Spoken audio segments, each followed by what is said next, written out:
As-tu déjà remarqué que dans notre société ce sont souvent les païens qui dirigent, prospèrent et occupent les plus hautes positions, pendant que beaucoup de chrétiens luttent, prient, jeûnent, mais restent dans la pauvreté? Pourquoi ceux qui ne connaissent pas Dieu semblent réussir, pendant que ceux qui chantent, dansent et vont à l'église chaque dimanche peinent à s'en sortir? Ce n'est pas un hasard. C'est un manque de connaissance et d'application des principes spirituels. Dans cette vidéo, on va te révéler les véritables raisons pour lesquelles de nombreux chrétiens n'occupent pas les places de pouvoir et de richesse.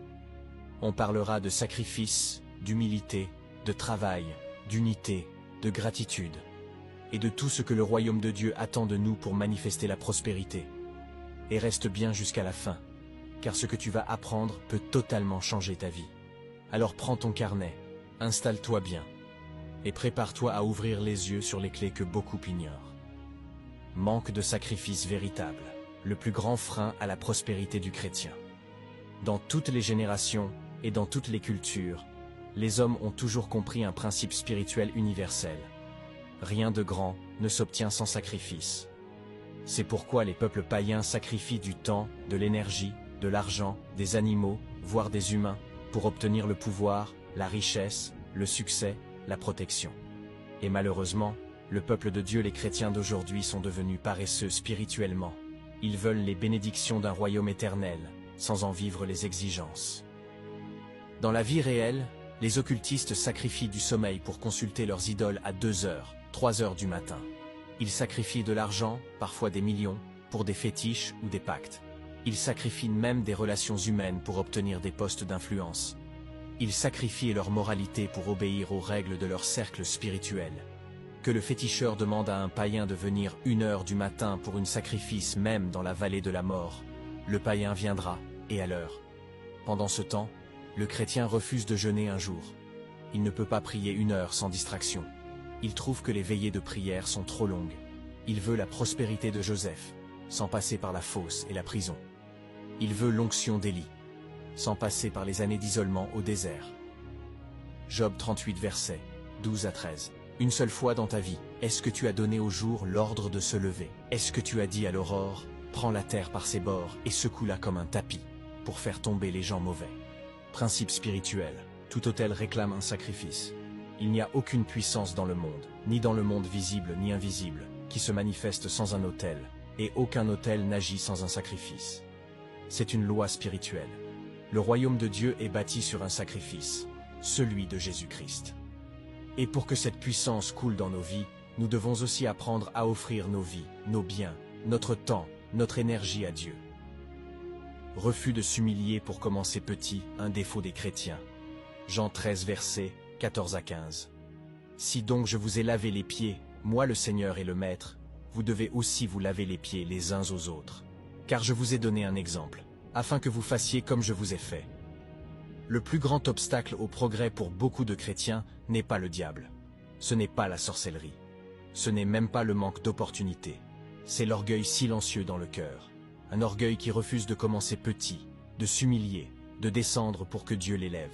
Jésus notre Maître est l'exemple absolu d'humilité. Jésus-Christ, le roi des rois, le Fils du Créateur de toutes choses, a accepté de naître dans une étable, au milieu des animaux, de grandir comme charpentier, fils d'un simple ouvrier, de laver les pieds de ses disciples, une tâche réservée aux esclaves, de mourir nu et humilié sur une croix, entre 2 brigands. Et nous, ses disciples, voulons la gloire sans la croix. Nous voulons l'onction sans la soumission. Nous voulons la grandeur sans passer par la poussière. Beaucoup de chrétiens aujourd'hui disent « Je suis enfant de Dieu, je ne peux pas faire ça. Moi travailler comme apprenti, jamais. Nettoyer, vendre au marché, faire taxi-moto, c'est humiliant. Commencer un petit commerce? Je préfère attendre un miracle. » Mais Dieu ne bénit pas les rêveurs orgueilleux. Il bénit ceux qui acceptent de commencer avec rien et de lui faire confiance pas à pas. Le royaume de Dieu est bâti par des gens humbles. Zacharie 4, verset 10. Qui est ce qui méprise le jour des petits commencements? Dans la Bible, tous ceux qui ont marqué leur génération ont commencé petits. David a commencé comme berger dans le secret avant de vaincre Goliath. Joseph a commencé comme esclave et prisonnier avant de devenir premier ministre.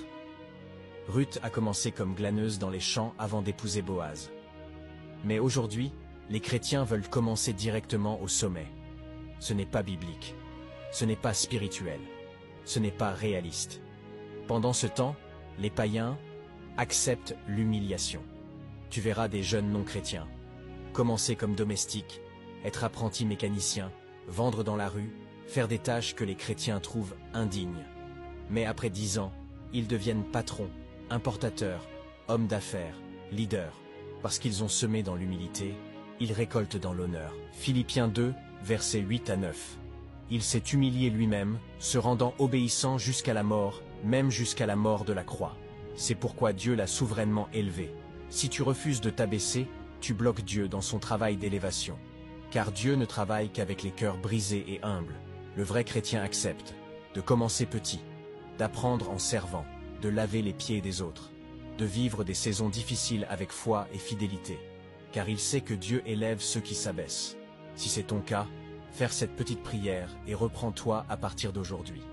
Seigneur, brise en moi l'orgueil caché. Apprends-moi à accepter les petits commencements, à servir sans murmurer, à me soumettre à ton école d'humilité. Car je sais qu'à ton temps, tu m'élèveras. Au nom de Jésus. Amen. Spiritualité déséquilibrée sans discipline de travail. Proverbe 22, verset 29. Vois-tu un homme habile dans son travail? Il se tient auprès des rois. Il ne se tient pas auprès des gens obscurs. Il existe aujourd'hui une tendance inquiétante dans beaucoup de milieux chrétiens. Une spiritualité sans responsabilité, une foi sans discipline, une prière sans action. Beaucoup de chrétiens, contrairement à d'autres, passent des heures à jeûner, à lier les esprits de pauvreté, à réclamer les finances du royaume, mais refusent d'apprendre une compétence, développer un talent, s'appliquer dans leur travail, se lever tôt, planifier, persévérer. Et ensuite, ils accusent le diable de leur stagnation. La Bible enseigne foi, sans les œuvres est morte. Jacques 2, verset 17. Il en est ainsi de la foi. Si elle n'a pas les œuvres, elle est morte en elle-même. Tu peux avoir la foi de déplacer les montagnes, mais si tu refuses de te former, de travailler sérieusement, de prendre des initiatives, cette foi restera stérile. La prière seule ne remplace pas le travail. La foi ne remplace pas la compétence. Tu peux prophétiser des millions, mais Dieu bénit le travail de tes mains, pas ton lit, ni tes rêves. Ce que font les païens, et que beaucoup de chrétiens refusent de faire, ils se forment, ils lisent, suivent des formations, apprennent continuellement. Ils se lèvent tôt, ils prennent leur vie au sérieux, ils planifient, ils posent des objectifs, des stratégies, des échéances. Ils entreprennent, ils osent, risquent, innovent, ils excellent. Ils cherchent à faire mieux que les autres dans leur domaine. Et Dieu, dans sa justice, respecte les lois qu'il a lui-même établies. Travail plus diligence égale récompense. Même s'ils ne le prient pas, Dieu honore les principes. Et beaucoup de païens appliquent les principes bibliques mieux que les chrétiens eux-mêmes. Excuse fréquente chez les chrétiens déséquilibrés. Dieu va pourvoir, mais il ne cherche pas d'opportunité. Je vis par la foi, mais ils refusent d'apprendre un métier. Je suis prophétiquement millionnaire, mais ils n'ont ni business, ni projet, ni discipline. Je prie beaucoup, Dieu fera le reste. Non, Dieu bénit ce que tu fais, pas ce que tu espères. Dieu bénit le travail, pas la paresse. Deutéronome 28, verset 12. L'Éternel bénira tout le travail de tes mains. Proverbe 10, verset 4. Celui qui agit d'une main lâche s'appauvrit, mais la main des diligents enrichit. Tu veux voir Dieu te lever? Donne-lui quelque chose à bénir. Quelques exemples bibliques puissants. Daniel a étudié la sagesse babylonienne et excellé dans sa fonction administrative. Paul était un prédicateur puissant, mais aussi fabricant de tentes. Même Jésus a appris un métier de charpentier avant d'entrer dans le ministère à 30 ans. Tous ces hommes ont combiné l'onction avec l'excellence. Tu peux être rempli du Saint-Esprit, avoir des visions, parler en langue, mais si tu ne travailles pas avec diligence, si tu n'investis pas dans ta croissance personnelle, tu resteras dans l'ombre. La foi doit te pousser à agir. La prière doit te motiver à te lever tôt. Le jeûne doit affûter ton intelligence pour produire plus. Courte prière. Seigneur, je renonce à toute paresse spirituelle déguisée en foi. Donne-moi l'équilibre entre la vie de l'esprit et la discipline du travail. Aide-moi à être excellent, appliqué, productif. Je veux que ma foi soit accompagnée d'actions concrètes, pour ta gloire. Au nom de Jésus. Amen. Absence d'unité et d'alliance fraternelle. Matthieu 18, 20. Car là où 2 ou 3 sont assemblés en mon nom, je suis au milieu d'eux. Un royaume divisé ne peut prospérer. Dans le monde spirituel comme dans le monde naturel, personne ne s'élève seul. Tout ce que Dieu construit passe par l'unité, l'accord, l'alliance. Mais aujourd'hui, les chrétiens sont souvent les plus désunis, les plus jaloux, les plus méfiants entre eux. Chacun prie pour sa propre percée, son mariage, son travail, son ministère, sa richesse. Mais qui prie pour que son frère réussisse? Qui jeûne pour l'élévation d'un autre? Qui ouvre une porte et fait entrer les siens? Pendant ce temps, les païens se soutiennent mutuellement. Les réseaux occultes, les francs-maçons, les sectes, les groupes ethniques ou culturels comprennent un principe que beaucoup de chrétiens ignorent. L'union fait la force. Quand un païen entre dans un poste stratégique, il fait entrer ses frères, il les connecte à ses partenaires, il partage les bons plans, et ensemble, ils construisent un empire. Ils sont peut-être dans les ténèbres, mais ils appliquent des lois spirituelles. La loyauté, la solidarité, le réseau, la stratégie, et c'est ainsi qu'ils dominent. Mais les chrétiens trahissent, excluent ou détruisent leurs frères. Quand un chrétien obtient une faveur, il garde l'information pour lui seul, il ferme la porte derrière lui, il suspecte même ses frères d'être des sorciers ou des jaloux, ou pire, il devient comme Judas en trahissant ceux qui lui ont tendu la main. Et parfois, celui que tu aides à s'élever devient celui qui te combat pour prendre ta place. Exemple biblique, Judas Iscario.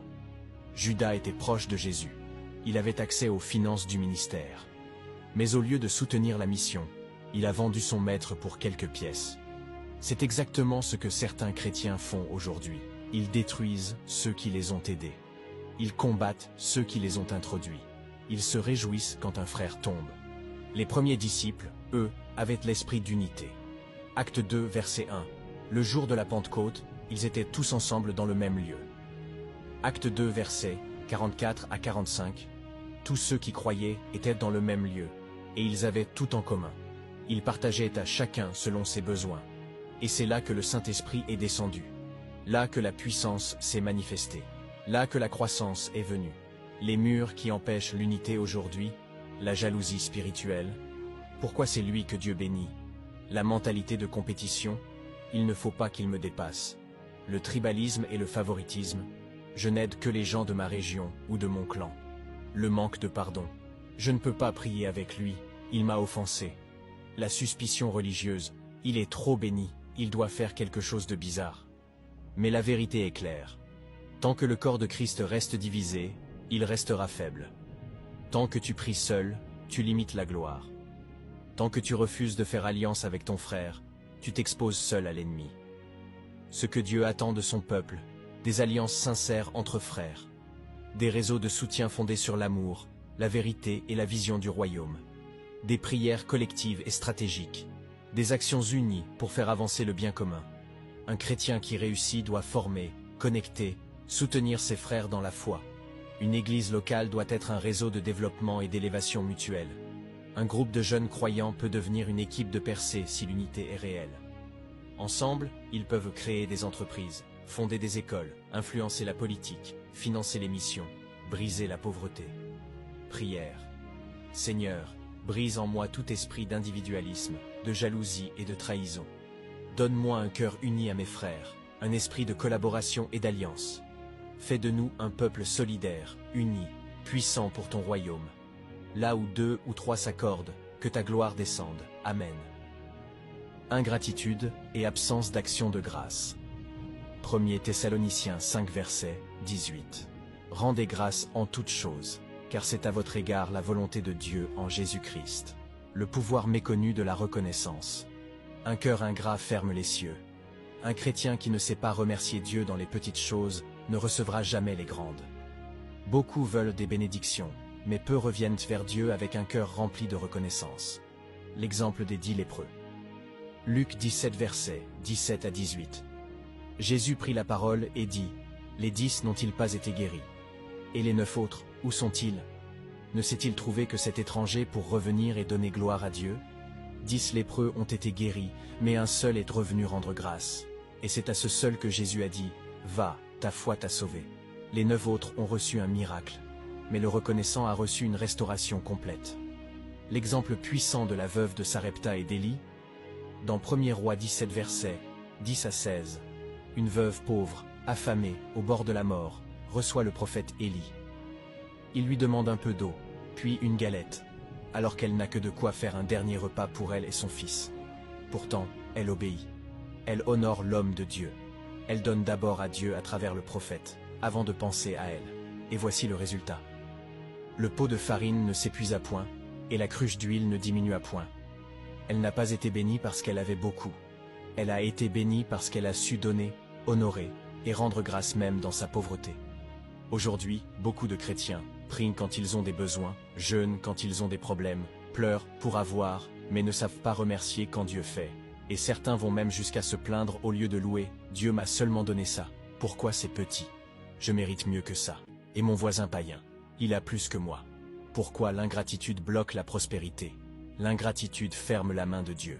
Tu n'es pas fidèle dans les petites choses, il ne te donnera pas les grandes. Elle te rend aveugle à ce que Dieu a déjà fait. Ce que tu méprises, tu finiras par le perdre. Elle attire le murmure, le découragement et la stagnation. Ce que font les vrais adorateurs. Ils rendent grâce même quand ils n'ont rien. Ils offrent à Dieu ce qu'ils ont de mieux, comme la veuve. Ils cultivent un esprit d'adoration permanente.